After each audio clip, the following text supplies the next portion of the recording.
So this is yet another video where we are going to give you a detailed trend analysis prediction, and we are going to do a detailed stock analysis on the Bank Nifty heavyweights, HDFC Bank, ICICI Bank, and Axis Bank.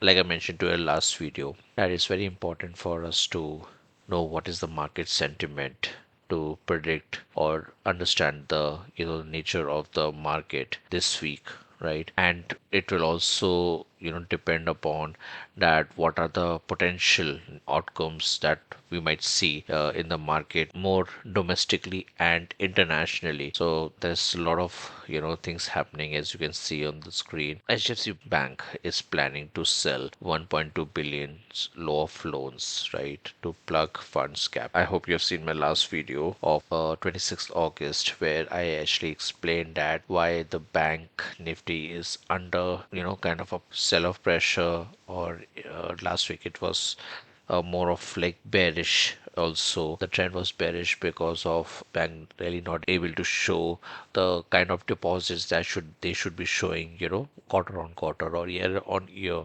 because the retail investor is actually taking that deposit out of the bank and investing in the stock market and the equity, right?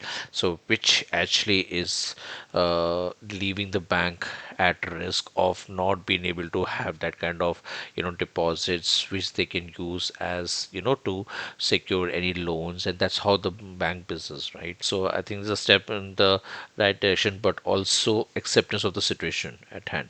So this is just not for HDFC, but all the banks, right? SBI, ICICI, Axis, Kotak, in the sense. So any bank, whatever bank we have in the system, are facing this kind of a systemic issue. Let's move forward. ONGC is getting its US approvals to have some control back in Venezuela oil field. So I hope you know that Venezuela is one of the highly sanctioned country in the world, and because of the competitor markets or because of the drug trafficking issues, US really had sanctioned Venezuela left, right, and center. And so I think this is also a geopolitical strategic decision from the US as well, by giving some breathing space to countries like India rather than just having over dependence upon Russia. So I think this is a strategic move from US, and I think this is also good for India because India has huge dependence upon energy that comes from oil. There's another news. The first two news are kind of like positive, but I think the third news that you see about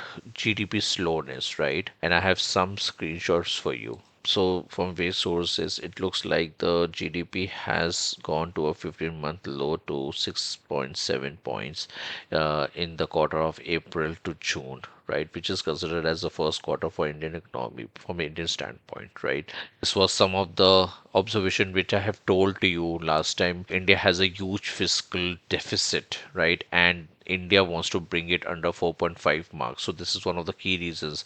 The other reason is that India had gone or toward general elections, right?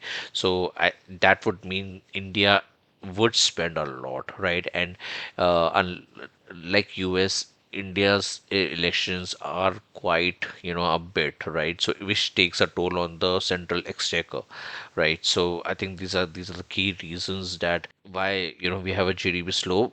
And the other thing is also because if you see the quarter four, right, is really somewhere like the government start looking for money, right? Because it has during the first 2 or 3 or quarters they actually do the real spending. So the cost quarter four generally is like optimal money. I think this is one of the key reasons also that government has been doing low capex spending in the quarter four, right? And that's why in the quarter one of this year we see the GDP slowness as one of the reasons. Three key reasons which I want you to understand is the fiscal deficit, elections, and low government spending. Now, this is kind of a negative news, and that's why I've studied the market sentiment as amber, or at risk, because I think this news also have a tendency to temporarily, make the stock market little volatile, right? And We'll see, what are the levels that we have, but I think this is kind of news that the sellers would be expecting in the market to come to bring the market down or having some kind of retracement. So I think this is one key reason where we can see this week a selling coming into the market, right? Specifically, in the banking sector. Other key news that we are seeing is, something related to the credit cards, right? Now the customers can select the preferred card network. So I think it's a step in right direction. RuPay cards will earn equivalent rewards for UPI transactions for POS and online transactions. I would request my audience to please read it, right? Read this to get more awareness. IDFC First Bank revises payment due dates and reduces the minimum amount due. So I think this is all would be coming, right? Like I mentioned, right? Now banks are not really enjoying that kind of room that they could be doing some kind of experiment. So I think now they will be really careful, right, about how they are spreading their arms, right?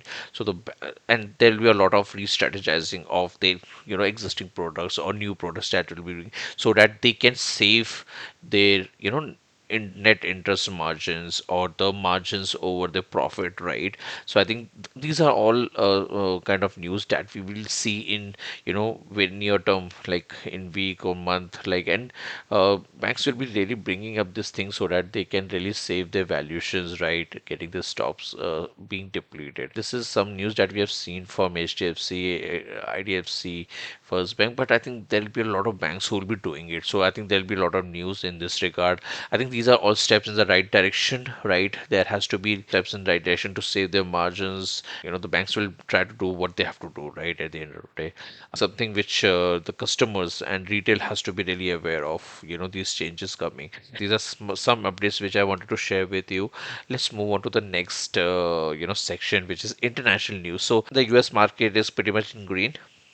Somewhat they are peaking out at this moment because they're noticing a lot of like bull run, right? So I think now there'll be some kind of peak that market. There might be some kind of retracement also. The oil has also decreased, but it's still in 73.65 range, which is kind of high. US volatile index is also low. We need to be cautious about, right? The Bank of Japan is could still raise the rates further high, right? If you remember, there was a news that the Bank of Japan has suddenly raised their rate of interest, which resulted in the yen getting stronger against the dollar, right? And that actually, created some kind of panic, and there was a fall of at least 1% or so in the Nifty and Bank Nifty, right? Bank Nifty fell to the level of 49,000, right, from its peak.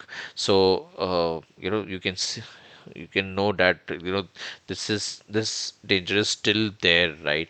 Now these are kind of news create some kind of nervousness in the market, right? So we need to be aware where everyone is trying to expecting a rate cut, right? I think last video I have already shared with you that US Fed chair Jerome Powell has mentioned that in September, investors should be looking out, expecting some kind of rate cut. I had also shared the contra view. You should see the previous video so that you can understand in detail what are the concepts and what are the points that I have covered in terms of why US Fed chair may not be able to cut in September as per the expectation. So this is like and if there is some kind of negative sentiment, it can also impact the markets negatively, and we might see a immediate selling that comes, right?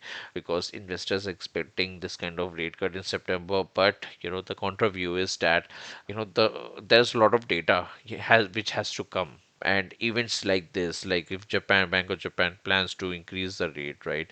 So I think US Fed chair will take a cautious approach, right? We'll be banking upon a lot of job related, inflation related data. And I hope you are aware that Israel and Iran tensions are still on the peak, right? So there's a lot of tension that is still prevailing, right? So we need to keep our eye open. There is another war that is going on, Russia, right? We really need to make a cautious approach to the market, both domestically and internationally at this point of time. And I have the Nifty support and resistance levels for you. As you can see, that Nifty is pretty much in range right after Jerome Powell had mentioned about the rate cuts. Like I mentioned to you in the last video, it was a big gap up, right, which took the Nifty into 25,000 range, right? And after that, the market is still, the Nifty 50 is in range between 25,260 to 25,200 support level. So now, because of the GDP slowness, there could be selling pressure on Nifty. Immediate support will be 25,200 levels.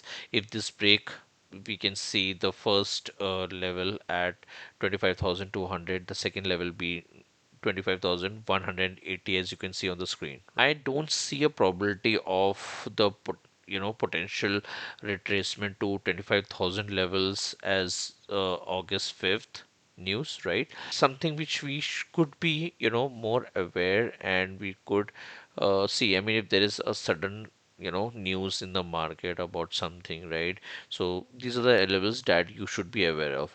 Now, what are the upper levels, right? I think the Nifty will be in range for some time this week before breaking up over, right? But there is a lot of negative news that I'm seeing, and there's some kind of peaking up in the market, so we can expect the market being moving into the range this week. I'll keep you posted. I'll bring another video, but right now it is pretty much in range and with a high potential of moving to 25,200 level, right? If they break this level, then we might go to the 25,180 level. Let's go and to Bank Nifty. Is pretty much bearish, or like I mentioned to you, there was a big gap up which took the Bank Nifty to 51,000 levels, right?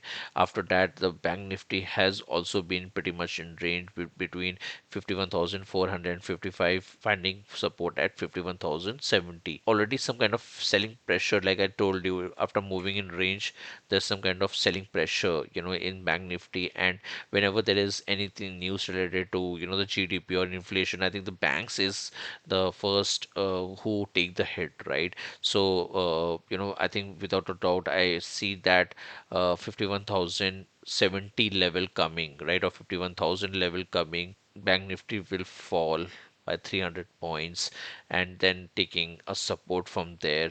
Current resistance level is 51,455, right?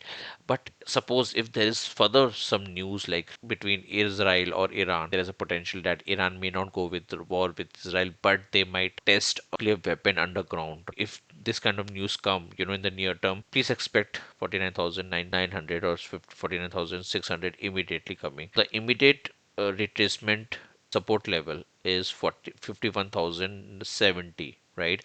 If this level breaks, definitely 50,700 will come. If not, the market will be in range for some time, and that take the breakout on the upper side, and that will be, I think, a great opportunity for smart money, right? So this is pretty much it from my side on the Bank Nifty.